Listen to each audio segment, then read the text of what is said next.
इस दुनिया में कुछ जगह ऐसी हैं जो बहुत रहस्यमयी हैं। यह कहानी है ऐसे ही एक रहस्यमयी जगह के बारे में। यह कहानी है सिबिया गांव की। सिबिया गांव तीन तरफ से घने जंगल से घिरा हुआ है। इसी जंगल से होकर एक नदी गुजरती है जो यहाँ की खेती के लिए सिंचाई का साधन है। इसी गांव में एक पुराना तालाब है जो काफ़ी रहस्यमयी है। यह तालाब रहस्यमय इसलिए है क्योंकि इस जगह से बहुत से बच्चे लापता हो चुके हैं। इस प्रकार की घटना के कारण उस पुराना तालाब की ओर कोई नहीं जाता। इसी गांव में मोहन नाम का 15 साल का लड़का अपने माता पिता के साथ रहता था। मोहन के पास एक पालतू कुत्ता शेरू भी रहता था जो काफ़ी समय से उसके साथ था। एक दिन मोहन का कुत्ता अचानक भौंकने लगा और भौंकते हुए घर से बाहर निकल गया। मोहन को इस बात पर काफ़ी आश्चर्य हुआ क्योंकि इससे पहले उसके कुत्ते शेरू ने ऐसी हरकत पहले कभी नहीं की थी।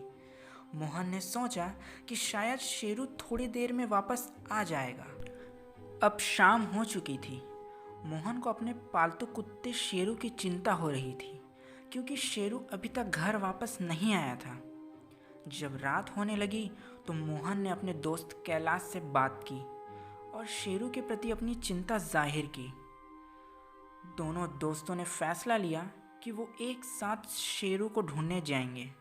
इसके बाद मोहन, कैलाश शेरू को ढूंढने निकल पड़े।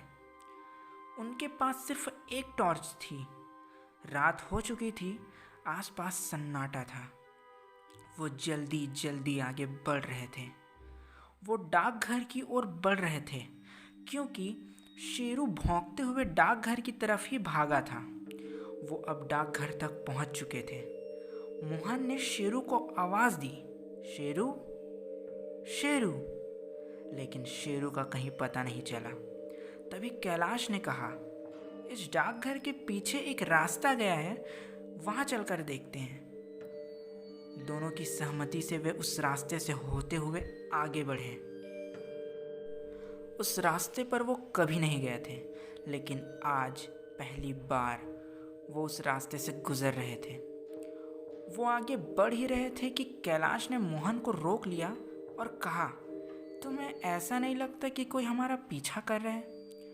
मोहन ने कैलाश से कहा कि ये उसका वहम होगा क्योंकि उसने ऐसी कोई आवाज़ नहीं सुनी। अब वो जिस रास्ते से गुजर रहे थे वहाँ आसपास घना जंगल था, साथ ही घनघोर अंधेरा भी। एक टॉर्च की रोशनी के सहारे ही वे आगे बढ़ रहे थे, अपने कदम आगे बढ़ा रहे थे। अब उन लोगों को थोड़ा डर लगने लगा क्योंकि उन्हें अजीब अजीब सी आवाज़ें सुनाई दे रही थी। टॉर्च पकड़े मोहन का हाथ कांप रहा था। थोड़ी दूर और आगे जाने पर दोनों की धड़कनें तेज़ हो गई। वो सहम गए क्योंकि टॉर्च की रोशनी से वे साफ देख रहे थे कि आगे पुराना तालाब था। अंधेरे में वो अंदाज़ा ही नहीं लगा पाए कि वो कब पुराना तालाब पहुंच गए। मोहन के दोस्त कैलाश ने कहा कि उन्हें यहाँ से जल्द निकलना चाहिए। शेरू को कल सुबह ढूंढेंगे। मोहन ने सोचा कि शायद उसका दोस्त सही कह रहा है, यहाँ उन्हें खतरा हो सकता है।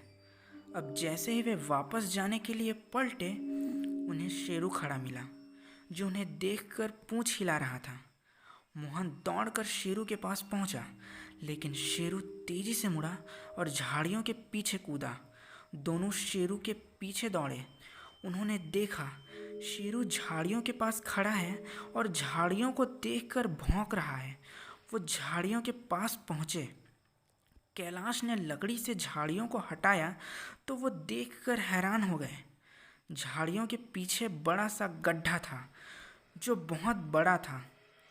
दोनों ने उस गड्ढे में झांक कर देखा तो पाया कि नीचे एक बड़ा गुफा है।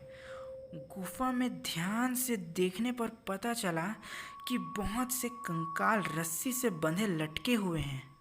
सभी एक झटके से गुफा से दूर हो गए और अपने गांव की ओर तेजी से दौड़े। मोहन और कैलाश की धड़कनें तेज हो चुकी थी। शेरू भी तेजी से दौड़ने लगा। शेरू आगे आगे दौड़ रहा था मोहन और कैलाश उसके पीछे पीछे दौड़ रहे थे। तब तक नहीं रुके जब तक वो डाकघर नहीं पहुंच गए।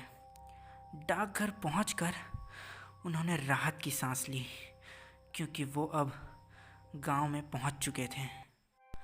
अगली सुबह जब मोहन और कैलाश गांव वालों को लेकर पुराना तालाब पहुंचे तो ना ही वहां कोई गड्ढा था और ना ही कोई गुफा।